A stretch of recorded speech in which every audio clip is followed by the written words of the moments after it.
Hello friends, welcome to editorial analysis by simplified civil services. आज हम सितंबर 27 को 4 आर्टिकल डिस्कस करेंगे। फर्स्ट आर्टिकल जो डिस्कस करेंगे वो द हिंदू का है, आइडेंटिटी बैंक्स, जो कि आधार के ऊपर है। आधार के कुछ फ्लॉज हैं उसके बारे में बात करेंगे, आधार के बारे में डिटेल में चर्चा करेंगे। नेक्स्ट जो आर्टिकल हम डिस्कस करेंगे वो है with climate change tackling new disease scenario.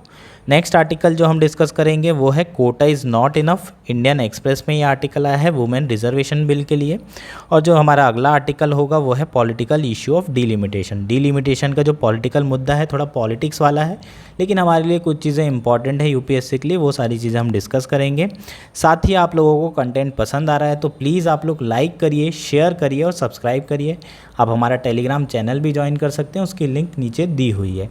तो आइए शुरू करते हैं आर्टिकल डिस्कशन। हमारा फर्स्ट आर्टिकल है आइडेंटिटी बैंक्स। ये आर्टिकल द हिंदू में आया हुआ है। GS2 के पर्सपेक्टिव से, GS3 के पर्सपेक्टिव से मेंस में इंपॉर्टेंट है, गवर्नेंस में डायरेक्ट पूछा जा सकता है। बाकी GS3 डिजिटाइजेशन रिलेटेड चीज़ों में, स्कीम्स रिलेटेड चीज़ों में आपको GS3 में पूछा जा सकता है। प्रीलिम्स के लिए तो इम्पॉर्टेंट है, बहुत बार पूछा जा चुका है आधार से रिलेटेड क्वेश्चन, तो प्रीलिम्स के लिए हमेशा से इम्पॉर्टेंट है और आगे भी पूछ सकते हैं। सारे एस्पेक्ट कवर करेंगे। क्या है आर्टिकल, शुरू करते हैं बेसिकली आर्टिकल के बारे में। रिसेंटली मूडी इन्वेस्टर सर्विस, जो कि एक क्रेडिट रेटिंग एजेंसी है, उन्होंने एक रिपोर्ट पब्लिश की है। कौन सी रिपोर्ट है? Decentralise finance and digital asset.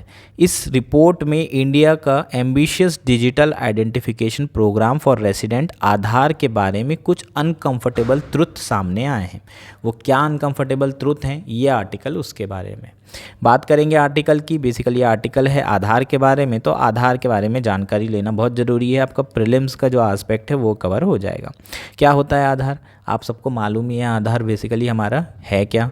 12 digit unique number है, issued by UIDAI। Unique number का मतलब क्या है? कोई भी दो पर्सन का आधार नंबर सेम नहीं हो सकता। 12 डिजिट का यूनिक नंबर है।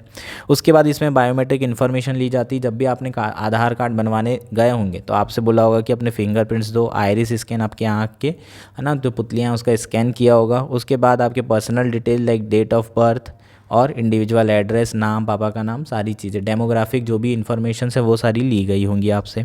It can serve as a proof, ठीक है। उसके बाद मैंडेटरी फॉर वेलफेयर स्कीम, बहुत सारी स्कीम है जिसके लिए इसे मैंडेटरी किया गया है। 2016 में एक्ट पास किया गया था। पहले 2009 में ये कंसेप्ट आया था UPA के टाइम। इसको फिर फॉलो नहीं किया गया, बहुत अपोजिशन ने अपोज किया, बहुत सारे इश्यूज़ थे। 2016 में फिर जो है 2014 के बाद मोदी गवर्नमेंट ने इसे फॉलो किया। 2016 में एक्ट बनाया, इसको लॉ से बैकिंग की गई, ठीक है। पहले एग्जीक्यूटिव से इसे क्या किया जा रहा था, एग्जीक्यूट किया जा रहा था। उसके बाद इसे लॉ बना के क्या किया गया, इम्प्लीमेंटेशन किया जाने लगा, ठीक है। तो 2016 में जो लॉ बना उसमें बताया गया कि इसको मैंडेटरी किया जाता है, लेकिन उसे सुप्रीम कोर्ट में चैलेंज किया गया अंडर राइट टू प्राइवेसी कि सारी चीज़ों को आप जो है मैंडेटरी नहीं कर सकते आधार पे, ठीक है। तो जो सुप्रीम कोर्ट है उन्होंने वर्डिक्ट दी कि अगर आप वेलफेयर स्कीम के लिए दे रहे हो तो वो मैंडेटरी किया जा सकता है, लेकिन हर चीज़ के लिए मैंडेटरी नहीं रहेगा, ऑप्शनल रहना चाहिए। जैसे कि स्कूल में एडमिशन के लिए आधार की ज़रूरत है, नहीं है मैंडेटरी, ठीक है। पैन कार्ड बनाने के लिए है क्या? नहीं है। तो इस तरीके की चीज़ों के लिए आपको आधार की ज़रूरत नहीं है। सिर्फ वेलफेयर स्कीम जैसे कि JAM trinity, direct benefit transfer, इन सब में आधार की ज़रूरत पड़ेगी। आधार बेस्ड पेमेंट का यूज़ किया जाता है, तो इसलिए आप वहाँ पर कर सकते हैं, ऐसा सुप्रीम कोर्ट ने कहा है। और 2019 की ये वर्डिक्ट है। उसके बाद ये क्वेश्चन भी पूछा जा चुका है आपको प्रीलिम्स में, ठीक है। जो प्री था उसमें ये सेम क्वेश्चन आ चुका है कि आधार कहाँ मैंडेटरी है कहाँ नहीं है, ठीक। ये बेसिकली आधार के बारे में हो गया। NRI can also apply for card. NRI का मतलब क्या होता है? नॉन रेसिडेंट इंडिया, ठीक है।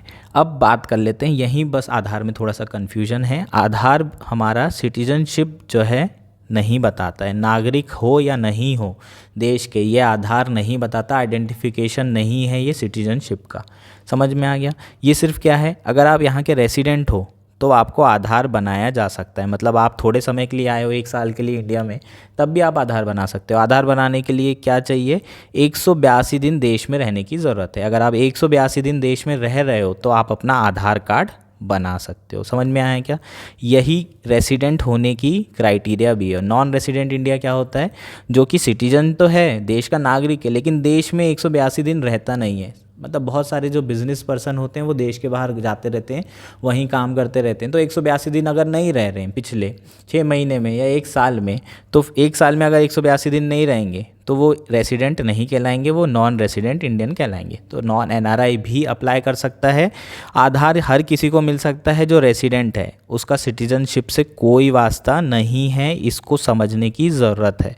समझ में आया?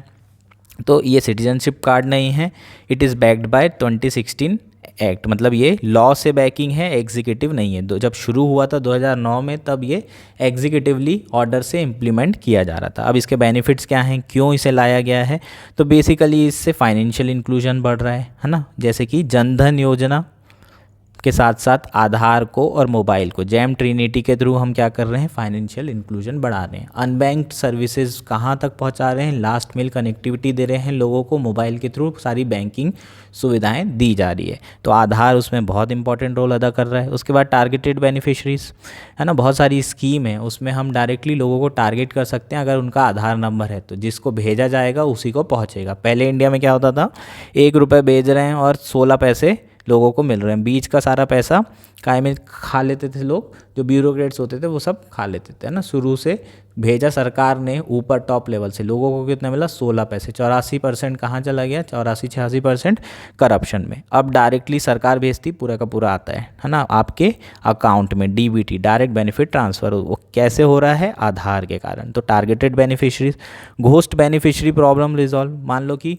पहले क्या होता था, किसी भी बेनिफिशरी को, कोई आदमी मर गया, उसके नाम पे जो है पैसा आते जा रहा है ना, उसके नाम पे लोग पैसा खा रहे हैं। अब ये चीज़ें नहीं हो सकती, क्योंकि अब जो है बेनिफिशरीज डायरेक्टली क्या किया जाएगा, आधार से लिंक रहेगा, और आधार अगर है तो फिर आसानी से जो है आप बेनिफिशरी को टारगेट कर सकते हैं। और उसके अलावा ये रिड्यूस करप्शन है ना, ये सारी चीज़ें होंगी, टारगेटेड घोस्ट बेनिफिशरी, ये सब प्रॉब्लम रिजॉल्व हो जाएगी, तो जो करप्शन होगा वो भी कम हो जाएगा। ये सब इसके क्या हो जाएंगे, बेनिफिट्स हो जाएंगे। अब बात करते हैं आर्टिकल की। आर्टिकल में जो रेड फ्लैग किया है उसकी बात कर लेते हैं। हमारा जो आधार सिस्टम है वो सेंट्रलाइज्ड डिजिटल आधार सिस्टम है। इसका मतलब सारा का सारा डेटा सरकार के पास में है, सेंट्रलाइज है। अब एक जगह सारा डेटा आपका क्या है, रखा है स्टोर होके, और किसी ने भी इसमें सेंध लगा दी सिर्फ इसी डेटा में, तो पूरे देश की जनता का बायोमेट्रिक डेटा ना, लोग डीएनए प्रोफाइलिंग कर सकते हैं, आपको फंसा सकते हैं। अगर आपकी क्या आ गई, फिंगरप्रिंट्स मिल गए, मान लो कि आपके फिंगरप्रिंट्स मेरे को मिल गए, और मैं कोई क्राइम कर रहा हूँ, किसी का मर्डर कर दिया और आपके फिंगरप्रिंट्स छोड़ दिया क्योंकि मेरे पास है, तो मैं वो फिंगरप्रिंट्स छोड़ दूंगा, आप लोग फंस जाओगे। तो डीएनए प्रोफाइलिंग हो सकती है, आप लोगों का सर्वेलेंस हो सकता है, ये सारी प्रॉब्लम आने की संभावना है। इसलिए ये जो डेटा सेंट्रलाइज है पूरे देश का, ये बहुत ख़तरनाक है अगर इसे क्या ना किया जाए, सेफ्टी प्रोवाइड ना की जाए। और सरकार ये सेंट्रलाइज डेटा रखी हुई है, समझ में आया। बहुत सारे लोगों ने इस पर उस समय जो है बहुत क्या किया था, लोग क्रिटिसाइज़ किया था कि आप सेंट्रलाइज डेटा इतना सारा नहीं रख सकते, ठीक है। और उसके बाद इसको आधार को अपोज करने का कारण भी यही था, प्राइवेसी लोगों की जा सकती थी, ये सारे रीज़न से जो है आधार का क्या किया गया था, अपोज। उसके बावजूद भी क्योंकि इसके बेनिफिट्स ज़्यादा थे, तो इसलिए सरकार ने इसको यूटिलिटेरियन प्रिंसिपल अगर लगाएं तो सरकार ने इसको इम्प्लीमेंट किया, ठीक। तो जो एजेंसी है उसने क्या कहा है कि एक तो ये सेंट्रलाइज सिस्टम है, तो उससे प्राइवेसी को बहुत बड़ा खतरा है ना, प्राइवेसी को खतरा है, साथ में सर्वेलेंस सरकार भी कर सकती है। तो लोगों का जो डेटा है उसमें लोगों का कंट्रोल नहीं है, एक बार आपने डेटा दे दिया अब आपके पास कोई कंट्रोल नहीं है। हालांकि सरकार ने डीपीडीपी एक्ट रिसेंटली लाया है जिसमें लोगों के कंट्रोल की बात की गई है कि अगर लोग चाहें तो अपना डेटा इरेज करवा सकते हैं, फॉरगॉटन करवा सकते हैं, लेकिन वो हार्डली होने वाला है ना, बहुत कम जनता है जिनको ये सारी चीज़ें पता भी है।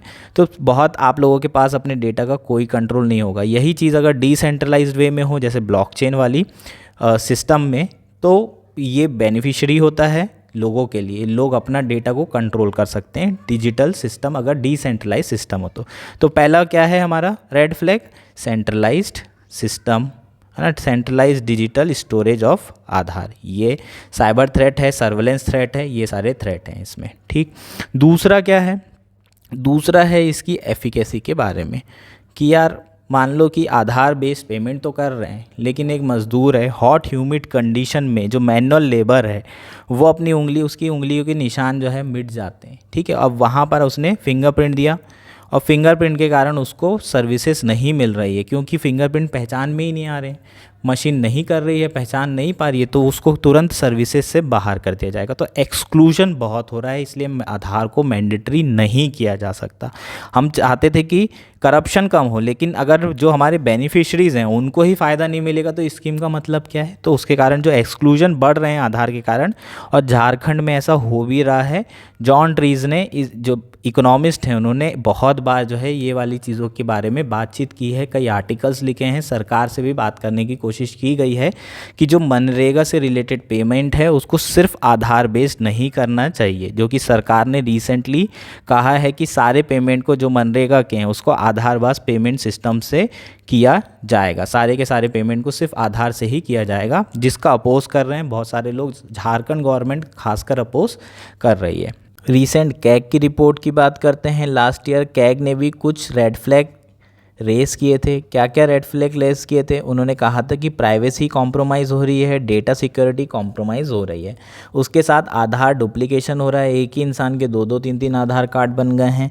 उसके बाद जो आधार कार्ड के लिए डिटेल दी जाती है या फ़ोटोकॉपी दी जाती है वो सोशल मीडिया में वायरल हो रही है। तो ये सारे इश्यूज़ अभी भी हैं आधार के साथ। तो इंडिया जो है G20 में डिजिटल पब्लिक इंफ्रास्ट्रक्चर को क्या कर रही है? बेचने की कोशिश कर रही है। सारे G20 जितने नेशंस हैं उसको, है ना, अपने बताने की कोशिश कर रही है कि आधार कितना बेहतर है। इंडिया को ये करने के पहले कुछ इश्यूज़ को रिज़ॉल्व करने की ज़रूरत है। वो इश्यूज़ जो हम लोगों ने अभी बात की उसको रिज़ॉल्व करने की ज़रूरत है, वरना लोग दूसरी जगह स्विच कर सकते हैं, जैसे कि वर्ल्ड कॉइन, जो कि डिसेंट्रलाइज्ड सिस्टम है। ठीक है, वर्ल्ड कॉइन रिसेंटली किसने लॉन्च किया है? जिसने ChatGPT लॉन्च किया था उसी ने ये लॉन्च किया है। इसमें क्या हो रहा है? डिजिटल आइडेंटिफिकेशन हो रहा है। लोग अपना जो आइरिस है वो यहाँ पर अपनी आई को स्कैन करके इसमें दे सकते हैं। ये प्राइवेट है और ब्लॉकचेन टेक्नोलॉजी पे है। ठीक है, तो ये भी बेसिकली आधार का क्या बन सकता है? अल्टरनेटिव बन सकता है फॉर वर्ल्ड। अगर इंडिया को जो है अपना आधार को कॉम्पिटिटिव करना है इसके साथ, तो जितने इश्यूज़ हैं उसको रिजॉल्व करने की ज़रूरत है। ये बेसिकली हमारा आर्टिकल था। होपफुली आपको सारी चीज़ें समझ में आ गई होगी। हमारा नेक्स्ट आर्टिकल है कोटा इज़ नॉट इनफ। ये आर्टिकल इंडियन एक्सप्रेस में आया हुआ है और GS2 के पर्सपेक्टिव से इम्पॉर्टेंट है। ऐसे में भी आप इसका डेटा यूज़ कर सकते हैं। बेसिकली आर्टिकल क्या है? कोटा इज़ नॉट इनफ, मतलब वुमेन रिजर्वेशन की बात की जा रही है और क्या कहा जा रहा है कि सिर्फ रिजर्वेशन देने से कुछ नहीं होगा। बैकग्राउंड की बात कर लेते हैं। Women reservation recently special session में बिल लेके आए थे, कॉन्स्टिट्यूशन अमेंडमेंट बिल, जिसमें महिलाओं को 33% रिजर्वेशन देने की बात की गई है लोकसभा में, और जितनी भी लेजिस्लेटिव असेंबली है स्टेट्स की प्लस दिल्ली लेजिस्लेटिव असेंबली में 33% क्या दिया जा रहा है? रिजर्वेशन। लेकिन ये कब होगा इम्प्लीमेंट? जनरल इलेक्शन 2029 में, क्योंकि जब तक के सेंसस और डिलिमिटेशन नहीं होगा तब तक के ये रिजर्वेशन नहीं दिया जा सकता है, और यही सबसे बड़ा इसका क्या है? फ्लॉ है। अब बात करते हैं कि आर्टिकल में क्या कहा जा रहा है। एक या दो चीज़ें जो आर्टिकल में कही गई है, ज़्यादा नहीं कही गई है, वो है कि ये बहुत ही हिस्टोरिक मोमेंट है इंडिया के लिए, लेकिन उसके साथ कुछ कुछ इश्यूज़ भी हैं। क्या इश्यूज़ हैं? 1997 में अगर हम देखें तो 7.2% जो है लोकसभा में महिलाएं थी। टोटल में से कितनी थी? 7.2% प्रपोर्शन में। आज की बात करें 2023 की, तो लगभग 15% हमारे यहाँ जो है महिलाएं हैं। इस वक्त लगभग डबल हो चुका है। 1997 से अभी 2022 में क्या हो गया है? डबल हो गया है। किसका परसेंटेज? महिलाओं का। लेकिन ग्लोबल एवरेज की बात करें इस बीच में कितना था? पहले 97 में 12% था, और अभी global share of women MP कितना हो गया है? 26%। मतलब हमारा जो एवरेज है इस वक्त उससे कम है। 97 में हमारी जो रैंक थी वो कितनी थी? 179 कंट्री में 94। लेकिन हम लोग जो है ग्लोबल एवरेज से बहुत कम थे, हम लोगों ने ज़्यादा नहीं किया, तो हमारी जो रैंक है इस वक्त वो खिसक कर कहाँ पहुँच गई? 185 कंट्री में 141। अगर हम लोग अभी 33% तुरंत इम्प्लीमेंट कर देते हैं तो हम लोग की रैंक क्या हो जाएगी? 54। मतलब हमारा जो वुमेन शेयर है, वुमेन का जो शेयर है कहाँ पर? लोकसभा में, वो 54th रैंक में आ जाएगा अगर सारी कंट्री के रैंकिंग निकाले जाएं शेयर के हिसाब से। तो ये अच्छी रैंक है, टॉप 50 कंट्रीज़ के आसपास हम आ जाएंगे। लेकिन प्रॉब्लम क्या है कि ये कब जो है इम्प्लीमेंट होगा? अगर एक डिकेड और लग जाता है तो शायद ही हमें टॉप 50 रैंक मिल पाए। ऐसा क्यों? क्योंकि बाकी कंट्रीज़ भी तो प्रोग्रेस कर रही हैं। जैसे कि रिसेंटली सिएरा लेनो की बात की जाए, उसमें लॉ ला दिया गया है कि मिनिमम 30% वुमेन कैंडिडेट होना चाहिए। मंगोलिया में भी कोई लॉ लेके आ गए हैं कि 30%। तो बहुत सारी कंट्रीज़ हैं जहाँ पर already legislated candidate level quota implement किया जा रहा है। लगभग कितनी कंट्रीज़ हैं? 69। तो बाकी कंट्रीज़ भी तो आगे बढ़ रही है, और 10 साल बाद अगर हम करते हैं 33%, तो हमारी जो रैंक होगी वो बहुत कम होगी। मतलब ऐसा नहीं है कि हम बहुत बड़ी चीज़ कर रहे हैं, बाकी पूरी दुनिया की कंट्री क्या कर रही है, ये सारी चीज़ें कर रही है। लॉ लेके आ रही है, रिजर्वेशन दे रही है, महिलाओं के लिए कोटा दे रही है, ताकि महिलाओं को डिसीजन मेकिंग प्लस उनका पॉलिटिकल एम्पावरमेंट किया जा सके। ठीक है, तो ये बहुत बड़ा इशू है, सबसे बड़ा इशू। दूसरा क्या बड़ा इशू है कि रिजर्वेशन जो है अपने आप में एक सबसे बड़ा चैलेंज ये है कि वो कहीं सीलिंग का काम ना करे, है ना। मतलब जितना 33% है, इससे ज़्यादा महिलाओं को क्या हो, जगह ही ना मिले। सिर्फ 33% दे दिया और उसके बाद जो है वो सीलिंग की तरह हो गया, वो फ्लोर की तरह होना चाहिए। मिनिमम 33% महिलाएं आनी चाहिए, उसके ऊपर जो है हमेशा परसेंट बढ़ते जाना चाहिए। लेकिन रिजर्वेशन के अपने नुकसान होते हैं। महिलाओं को 33% दे दिया, अब उससे ज़्यादा एक भी सीट नहीं दे रही है। इसलिए इसमें कहा गया है कि पॉलिटिकल पार्टीज़ का बहुत बड़ा रोल है।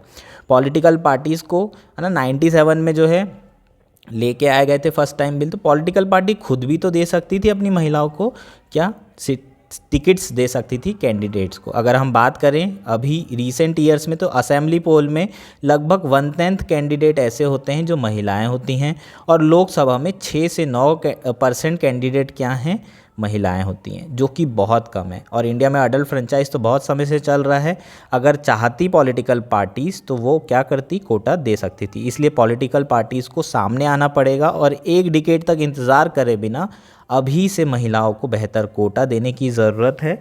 अभी से महिलाओं का इलेक्शन में पार्टिसिपेशन बढ़ाने की ज़रूरत है। बेसिकली यही आर्टिकल है, इसके अलावा इसमें कुछ भी और ज़्यादा नहीं है। होपफुली आपको सारी चीज़ें समझ में आ गई होगी। हमारा नेक्स्ट आर्टिकल भी वुमेन रिजर्वेशन से ही रिलेटेड है, पॉलिटिकल इशू ऑफ डीलिमिटेशन। ये आर्टिकल इंडियन एक्सप्रेस में आया हुआ है, हालांकि थोड़ा पॉलिटिक्स इन्वॉल्व है, उसको हम अवॉइड करेंगे। जो हमारे लिए इंपॉर्टेंट चीज़ है हम उस पर फोकस करेंगे।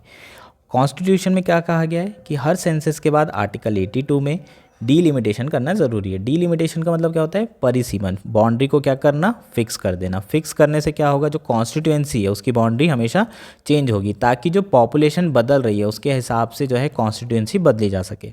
लेकिन हम लोगों ने पॉपुलेशन की भी बात करें तो एक एमपी की जो पॉपुलेशन, एक एमपी कितनी पॉपुलेशन में एक एमपी चुना जा रहा है, ये पॉपुलेशन पूरे इंडिया में क्या होनी चाहिए, कॉमन होनी चाहिए, स्टेट के हिसाब से नहीं होना चाहिए। तो ये यूनिफॉर्मिटी लाने की ज़रूरत है।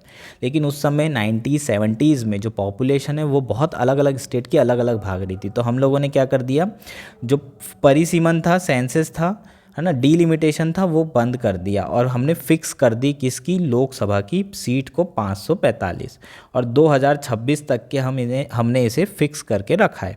इसका मतलब अभी हमारी 445 है, और 1971 की जो पॉपुलेशन है उसके हिसाब से जो है हमने एमपी डिसाइड करके रखें कि कितने होंगे। और 1970 पॉपुलेशन के हिसाब से देखा जाए तो एक एमपी लगभग 10 लाख की पॉपुलेशन में उस समय इलेक्ट किया जाता था, और आज भी इलेक्ट किया जा रहा है उस पॉपुलेशन के हिसाब से। लेकिन आज की अगर रियलिटी की बात की जाए तो पॉपुलेशन तो बहुत ज़्यादा बढ़ गई है। अब अभी यूपी की बात की जाए, वहाँ तो पॉपुलेशन लगभग डबल ट्रिपल हो चुकी है। तो वहाँ पर लोकसभा सीट बढ़ाने की ज़रूरत है, वरना एक एमपी की बात करें इस वक्त जितनी सीट है 85 है, तो उसमें एक एमपी की बात करेंगे तो लगभग जो है 25 लाख में एक एमपी होगा। ठीक है, एक एमपी कितने लोगों को रिप्रेजेंट कर रहा होगा, 25 लाख। पहले कितना कर रहा था, 8 लाख। ठीक है, तो ये इतना ज़्यादा बढ़ेगा। इसलिए अगर हम अभी के हिसाब से करते हैं तो सीट्स बढ़ाने की ज़रूरत पड़ेगी। 2026 तक के सीट फ्रीज थी, लेकिन अब डीलिमिटेशन होने वाला है। सरकार ने संकेत दिए हैं, नई पार्लियामेंट बिल्डिंग बन चुकी है लोकसभा राज्यसभा के लिए, जिसकी कैपेसिटी कितनी है, लगभग 850-900 के आसपास है। तो मतलब आने वाले समय में लोकसभा सीट्स बढ़ने वाली है। ठीक है, तो ये बेसिकली आर्टिकल है। लेकिन डीलिमिटेशन से नुकसान किसको होगा, नुकसान होगा साउथ इंडियन स्टेट को। क्यों, क्योंकि अगर मान लो कि करंट पॉपुलेशन के हिसाब से बात करें, लगभग 10 लाख के रेशियो में आज के समय में बात करें कि हमें 10 लाख का रेशियो, एक एमपी बराबर 10 लाख लोगों को रिप्रेजेंट करना चाहिए। तो अभी 50 ही सीट है, हमें सीटें यूपी की बढ़ा के कितनी करनी पड़ेगी, 250। ऐसा तो पॉसिबल ही नहीं, 250 सीट नहीं हो सकती सिर्फ यूपी की। तो हम क्या करेंगे, सीट्स कम करेंगे। एक एक एमपी लगभग 15 लाख को रिप्रेजेंट करेगा तो उसे 168 सीट, लगभग डबल सीट हो जाएगी। इससे नुकसान किसको होगा? जो साउथ इंडियन स्टेट्स हैं उनको नुकसान होगा। हालांकि ये नुकसान के कारण ही 1971 में फ्रीज़ किया गया था, लेकिन अभी जो चेंज करेंगे, जो लोकसभा की सीट बढ़ाई जाएगी, वो भी बेसिकली उससे भी इस साउथ इंडियन स्टेट को नुकसान हो रहा है। अब प्रॉब्लम क्या है? ये तो होना ही होना है। हालांकि ये साउथ इंडियन स्टेट अपोज कर रहे थे, लेकिन आने वाले समय में अब जो नई पॉपुलेशन है उसे रिफ्लेक्ट तो करना ही पड़ेगा। ऐसा तो नहीं हो सकता 1971 की पॉपुलेशन से ही लोकसभा सीट रहे। अब लोकसभा की जो सीट्स है उसको भी बढ़ाना पड़ेगा, और साउथ इंडियन स्टेट को जो है थोड़ा नुकसान ज़रूर हो सकता है, लेकिन कुछ ऐसे फॉर्मूला लेके आना पड़ेगा जिससे साउथ इंडियन स्टेट्स को भी बेनिफिट हो सके। इसमें लिखा हुआ है कि बीजेपी को फ़ायदा होगा, क्योंकि बीजेपी हिंदी बेल्ट में काफ़ी जो है इलेक्शन जीत रही है, कांग्रेस के बहुत कम चांसेस हो गए हैं और अपोजिशन को इसी बात का डर है। अब प्रॉब्लम ये है कि अपोजिशन अपोज तो करना चाहता है, लेकिन ये वुमेन रिजर्वेशन बिल से टाइड कर दिया है। अगर अब अपोजिशन इसे अपोज करता है डिलिमिटेशन को, कि पॉपुलेशन जो 1971 से फ्रीज करके अगर 2021 की पॉपुलेशन के हिसाब से किया जाता है तो साउथ इंडियन स्टेट को नुकसान होगा, नो डाउट। लेकिन अगर ये अपोज करेंगे अब, तो ये वुमेन रिजर्वेशन बिल से क्या किया है? टाई अप कर दिया है। अब बीजेपी क्या बोलेगी कि ये लोग अपोज कर रहे हैं इसलिए क्योंकि इन्हें वुमेन रिजर्वेशन बिल नहीं पास करना है, इनकी मन ही नहीं है वो बिल को पास करने का। तो बेसिकली ये बहुत बड़ी मुश्किल में फंस गए हैं साउथ इंडियन स्टेट, ठीक है। तो यही कारण है, ये आर्टिकल में यही बात की गई है कि चेकमेट कर दिया गया है अपोजिशन को इस बिल के द्वारा, जिसमें डीलिमिटेशन और सेंसस की कंडीशन डाल दी गई है। दैट्स इट, यही आपका क्या था आर्टिकल। हालांकि स्टेट्स गवर्नमेंट को, जो साउदर्न स्टेट है, उनकी चिंता भी जायज़ है, क्योंकि उनका जो रोल होगा है ना टोटल सरकार बनाने में, वो कम हो जाएगा और उससे बीजेपी को फ़ायदा होगा, ऐसा पंडितों का मानना है। ये बेसिकली आर्टिकल था। होपफुली आपको सारी चीज़ें समझ में आ गई होगी।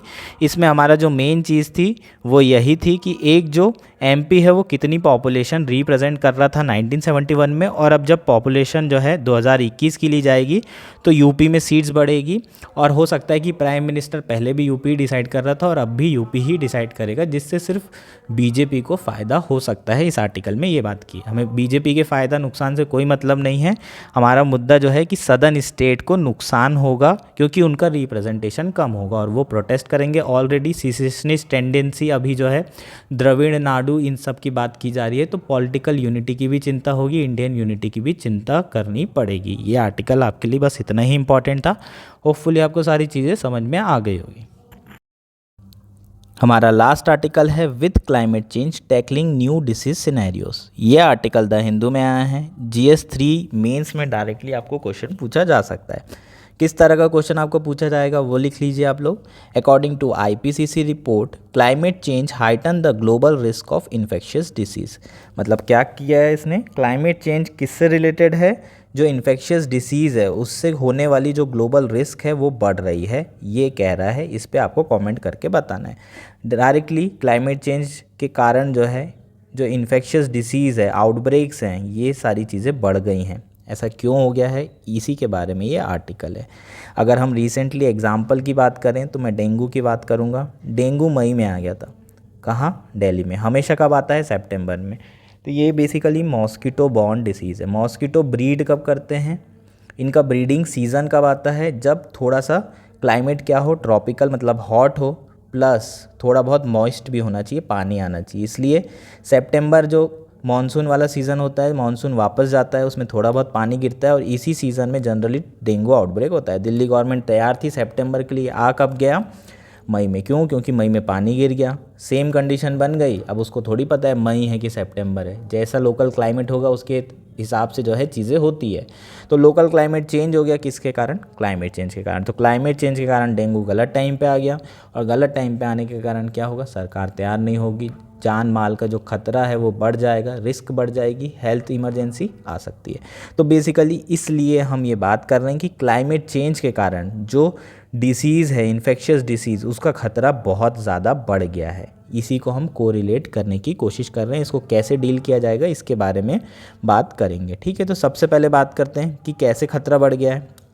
अर्बनाइजेशन हो गया, लैंड एंक्रोचमेंट हो गया, हैबिटेट लॉस हो गया, मतलब हम लोग अर्बनाइज करेंगे, डिफॉरेस्टेशन करेंगे तो फिर जो जानवर है जो हैबिटेट में रह रहे थे वो लॉस हो जाएगा। इंक्रोच कर दोगे तो वो जानवर कहाँ आएंगे, एनिमल का इंटरेक्शन किसके साथ होगा, ह्यूमन के साथ। जब ह्यूमन के साथ इंटरेक्शन बढ़ेगा तो जो फैटल वायरस थे अभी तक के छुपे हुए थे वो सारे वायरस कहाँ ट्रांसमिट हो जाएंगे, इंसान में, ह्यूमन में। और फिर जो हो सकता है कि वो जानवरों में फैटल ना हो, उन्हें कोई दिक्कत ना आए, लेकिन इंसान में वो फैटल हो सकते हैं, जैसे कि नीपा वायरस। और इस तरीके से जो ट्रांसमिशन है वो बढ़ रहा है और डिसीज़ से जो इन्फेक्शियस डिसीज़ का खतरा है वो बहुत ज़्यादा बढ़ गया है क्लाइमेट चेंज के कारण। समझ में आया क्या?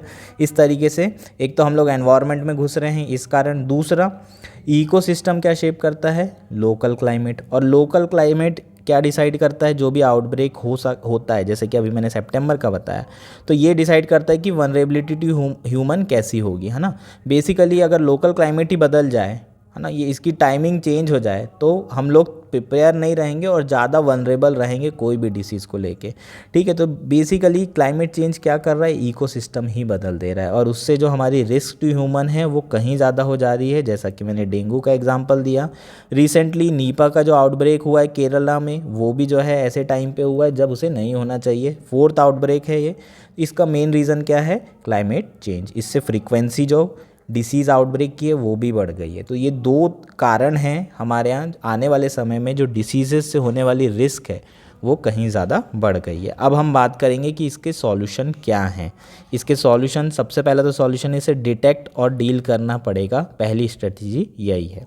ठीक है, तो उसके लिए सरकार ने क्या किया था, इंटीग्रेटेड डिसीज़ सर्वेलेंस प्रोग्राम 2007 में चालू किया था।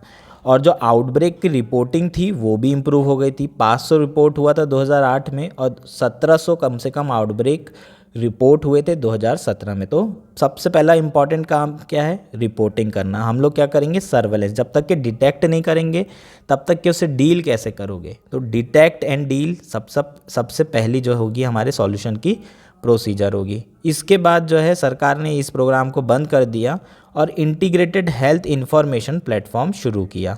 इसको basically electronic real time information में कन्वर्ट करने के लिए किया गया। ये मैनुअली तरीके से चल रहा था, ये रियल टाइम इलेक्ट्रॉनिक उससे चल रहा था, मतलब रियल टाइम में अपने को इन्फॉर्मेशन मिले। 2018 में इसे 7 स्टेट में चालू किया और उसके बाद लेकिन इसके जो रिज़ल्ट थे, है ना, वो एक्सपेक्टेशन वाले नहीं थे। जितना भी हम सर्वेलेंस करना चाहते थे, रियल टाइम ट्रैकिंग करना चाहते थे इमर्जिंग डिसीज़ आउटब्रेक की, वो एक्सपेक्टेशन के हिसाब से नहीं हुआ। ठीक है, तो हमारा जो करंट सर्वेलेंस सिस्टम है वो एडिक्वेट नहीं है। जैसी इमर्जिंग डिसीजेज़ आ रही है उसके लिए हम प्रिपेयर नहीं है।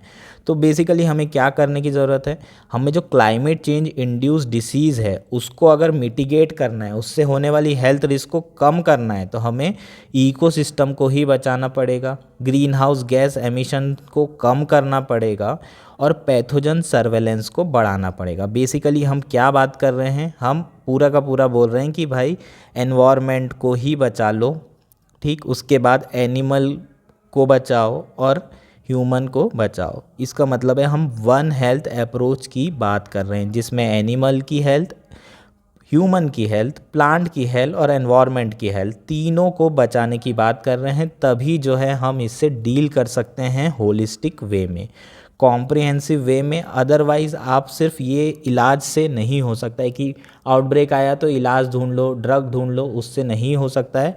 अगर आने वाले समय में हमें इस आउटब्रेक को कम करना है, डिसीज़ जो पैथोजन रिलेटेड डिसीज़ है उसको कम करना है, तो हमें एनवायरनमेंट पे फोकस करना ही पड़ेगा, एनिमल हेल्थ पे फोकस करना पड़ेगा और ह्यूमन हेल्थ पे फोकस करना पड़ेगा। सिर्फ ह्यूमन हेल्थ से नहीं हो पाएगा, ये कह रहा है। तो इंडिया को अपना जो वन हेल्थ है उसको लॉन्च करने की ज़रूरत है, वन हेल्थ प्रोग्राम को, ताकि इन्फेक्शियस डिसीज़ को कंट्रोल किया जा सके।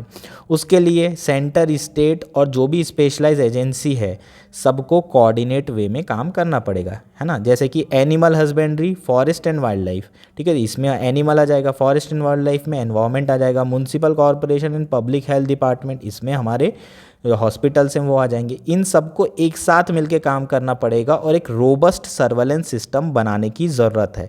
एक रोबस्ट सर्वेलेंस सिस्टम होगा तो हम तुरंत जो है डिटेक्ट कर लेंगे और फिर उसको तुरंत डील किया जाएगा जड़ से ही। समझ में आया? हालांकि office of principal scientific adviser to prime minister की जिसने लीड लेके रखा है, इसने बेसिकली लीड तो लिया है लेकिन जो कोऑर्डिनेशन और मैनेजमेंट है वो अभी भी प्रॉपर नहीं है। म्यूचुअल ट्रस्ट डेवलप करने की ज़रूरत है, डेटा शेयर करने की तो ज़रूरत है ताकि सर्वेलेंस प्रॉपर तरीके से हो सके।